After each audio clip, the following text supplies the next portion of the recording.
Satanás e os anjos caídos. Um plano maior do que imaginamos? Se Deus é todo-poderoso e perfeitamente bom, por que permitiria a existência de Satanás e de seus seguidores?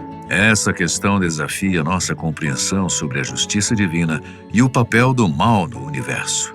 Em um mundo onde o sofrimento e a injustiça muitas vezes parecem prevalecer, é natural nos perguntarmos por que Deus simplesmente não elimina Satanás e os anjos caídos de uma vez por todas. Para muitos, a onipotência de Deus implica que, com um gesto, ele poderia eliminar qualquer ameaça ao seu reino. No entanto, será que a eliminação do mal seria realmente a solução ideal? Que impacto isso teria sobre a liberdade de todos os seres criados e sobre a essência do amor verdadeiro? E se, em vez de intervir de maneira direta, Deus estivesse permitindo que toda a criação testemunhasse algo maior? Um plano cheio de propósito, justiça e sabedoria. Aqui exploraremos as possíveis razões e os mistérios que envolvem essa escolha divina, refletindo sobre o valor do livre-arbítrio, a natureza do amor genuíno e o que Deus deseja que a humanidade aprenda nessa batalha cósmica entre o bem e o mal. A origem de Satanás, orgulho e queda. Segundo as tradições bíblicas e teológicas, Satanás é mencionado junto com os anjos em Mateus 25, 41 e Apocalipse 12, 9, e os filhos de Deus, Jó 1, 6 e 2, 1, que muitos acreditam ser uma referência a anjos. Apesar de nenhuma passagem da Bíblia declarar que ele originalmente fosse um anjo, ele é chamado inicialmente de querubim, uma classe de anjos de alta propriedade e proximidade com Deus. Ele tinha acesso privilegiado à presença divina e era dotado de dons extraordinários. No entanto, foi o orgulho de Lúcifer que o levou a questionar a sua posição e, eventualmente, a desejar ser como Deus. Em passagens como Isaías 14 e Ezequiel 28, a queda de um ser glorioso é retratada poeticamente, revelando que a soberba de Lúcifer deu início à primeira rebelião conhecida no universo. Esse ato de rebeldia corrompeu o coração de Lúcifer, transformando-o em Satanás, o adversário. Mais do que um título, esse nome define o seu papel e intenção: opor-se aos planos de Deus, corromper a criação e afastar os seres humanos do seu Criador. Desde então, Satanás é visto como aquele que desafia os princípios divinos, representando o mal e buscando distorcer tudo o que é bom e justo. Em Gênesis, é ele quem convence Eva a comer o fruto proibido. No livro de Jó, ele desafia a lealdade de Jó a Deus e recebe permissão para testar a sua fé.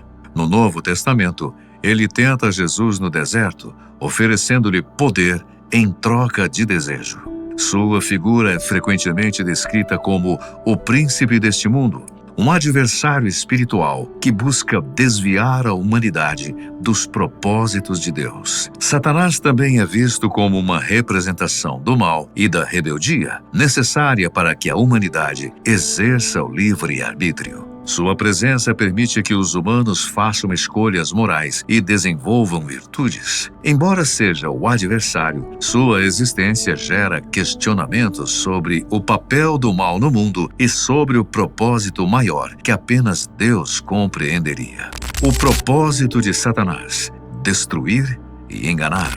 Satanás é muitas vezes interpretado como o grande inimigo da humanidade, cujo propósito central é destruir e enganar. Descrito como o pai da mentira e o príncipe deste mundo, seu papel é desviar a humanidade do caminho espiritual e promover a corrupção da criação divina. Esse propósito se manifesta de várias formas: tentação, engano e sedução moral, que levam o ser humano a questionar ou se afastar dos princípios divinos. Na Bíblia, Satanás age de maneira ativa e estratégica. Em Gênesis, ele se aproxima de Eva com uma pergunta aparentemente inocente. Foi isso mesmo que Deus disse? Mas que, na realidade, é o início de um grande engano. Com astúcia, Ele apresenta o pecado não como desobediência, mas como um caminho para ser como Deus, prometendo algo que parece inofensivo, mas que é devastador. O curioso é que ele promete aquilo que Adão e Eva já são, semelhantes, imagem e semelhança do próprio Deus. Sua capacidade de transformar o erro em algo atraente e de mascarar as consequências é o que faz dele um mestre do engano. Satanás como parte de um propósito maior. Alguns teólogos defendem que Deus, em sua sabedoria, permite que Satanás atue como uma maneira de dar sentido ao livre-arbítrio humano. Afinal, sem a presença do mal, como os seres humanos poderiam fazer escolhas verdadeiras? Para que uma decisão seja autêntica, é necessário que haja uma alternativa e que essa escolha tenha consequências reais. Assim, Satanás pode ser visto como uma figura que, embora adversária, cumpre um papel essencial ao mostrar à criação as consequências do pecado e da desobediência. Sua existência, embora dolorosa, reforça a importância do bem e da segurança oferecida por Deus. O mistério dos anjos caídos. Mas você deve estar se perguntando, mas e os anjos caídos? O que são?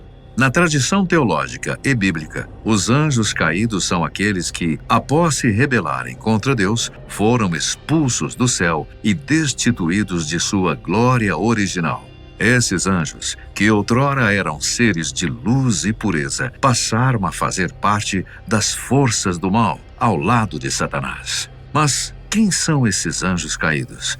Como chegaram a essa posição? E por que Deus ainda permite a sua existência? Após a queda, esses anjos passaram por uma transformação.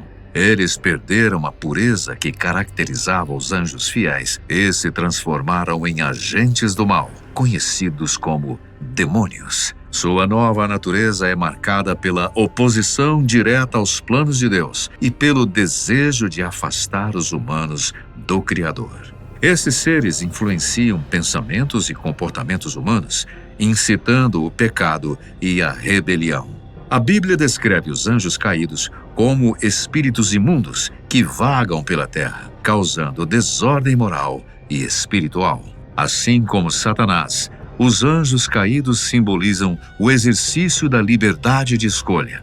Eles demonstram que até seres de grandes poderes podem escolher entre o bem e o mal. Assim, sua existência nos lembra constantemente das consequências do afastamento de Deus. Deus, em sua sabedoria, permite que esses anjos caídos existam temporariamente como um meio de ensinar a importância do livre-arbítrio. Contudo, segundo as Escrituras, o destino final dos anjos caídos é a destruição, onde serão julgados e condenados pelos seus atos. Isso está em Mateus 25:41. Agora que já sabemos quem são Satanás e os anjos caídos, voltemos à questão intrigante. Por que Deus, em sua onipotência e justiça, não os elimina de uma vez por todas? Essa dúvida é natural, especialmente quando consideramos a dor e o sofrimento causados por essas entidades. A lógica humana, muitas vezes, sugere que, ao erradicar o mal imediatamente, Deus poderia evitar uma infinidade de problemas, tragédias e desilusões. No entanto, a escolha divina de permitir a existência de Satanás e dos anjos caídos revela um propósito profundo, uma sabedoria que transcende a nossa compreensão e uma narrativa mais rica sobre a condição humana. A natureza da justiça divina. A decisão de Deus de permitir que o mal continue sua trajetória não é uma falha de sua justiça, mas sim uma manifestação dela. Para que a justiça tenha um significado verdadeiro, deve haver a oportunidade de escolha. Se Satanás tivesse sido eliminado no primeiro ato de rebeldia, a natureza da justiça se tornaria questionável. Todos os seres celestiais poderiam ver a justiça de Deus como uma tirania, onde a obediência seria imposta por medo e não por amor. Dessa forma, o sofrimento e a luta contra o mal não são apenas um teste, mas uma maneira de permitir que todos entendam plenamente as consequências de suas escolhas. Essa compreensão é fundamental para que, ao final, cada ser tenha um entendimento claro do que é o bem e o que é o mal. O dom do livre-arbítrio. Outro aspecto crucial na resposta à nossa pergunta é o dom do livre-arbítrio. Deus criou seres celestiais e humanos com a capacidade de escolher o seu caminho. Esse dom é essencial para a autenticidade do amor e da devoção. Se Deus tivesse optado por destruir Satanás assim que a rebelião se manifestou, isso teria estabelecido um precedente que colocaria em dúvida a liberdade de escolha. O amor verdadeiro não pode existir sem a liberdade, sem a capacidade de escolher. Assim, ao permitir que os anjos caídos continuem existindo, Deus abre um espaço para que todos possam escolher entre o bem e o mal de forma consciente. Isso não apenas reforça a verdadeira natureza do amor, mas também torna a relação entre Deus e a criação mais significativa. Imagine um mundo onde não existisse o mal. Ainda assim, a questão do amor seria central. Seria o amor sincero ou uma obrigação imposta? O livre-arbítrio, portanto, é um testemunho do amor de Deus por suas criaturas. Ele deseja que cada ser o busque e o escolha, não por medo de represálias, mas por uma compreensão profunda de sua bondade e da verdade. Essa liberdade, por sua vez, traz a possibilidade de crescimento espiritual e moral. Quando os seres fazem escolhas sábias e morais, é uma demonstração de crescimento, não apenas como indivíduos, mas como parte de um todo que reflete a imagem e a natureza de Deus. Um plano maior: a permissão do mal. A permissão de Satanás e dos anjos caídos também se insere num plano maior de justiça e amor. Essa é uma ideia que pode parecer paradoxal, mas é fundamental para entendermos a narrativa divina. Deus não apenas deseja que o bem triunfe, mas também que essa vitória seja um testemunho irrefutável do poder do amor e da verdade. O mal serve, assim, como um contexto para que as virtudes possam ser compreendidas em sua plenitude. Satanás, em sua rebelião, oferece uma lição sobre as consequências do orgulho e da desobediência, servindo como exemplo para que todos compreendam a gravidade das escolhas que fazem. Além disso, a existência de Satanás permite que a bondade de Deus seja revelada de maneira mais profunda. Quando olhamos para as histórias bíblicas, vemos que a luta entre o bem e o mal não é apenas uma batalha entre forças opostas, mas um reflexo da realidade da vida. As dificuldades que os seres humanos enfrentam em sua jornada de fé ajudam a moldar o caráter, a fortalecer a fé e a promover a resiliência. Nesse sentido, o mal tem uma função didática. Ele ensina, desafia e, em última análise, prepara cada ser para a grandeza do amor divino. O significado da redenção. Finalmente, a escolha de Deus em não eliminar os anjos caídos é também uma preparação para a redenção.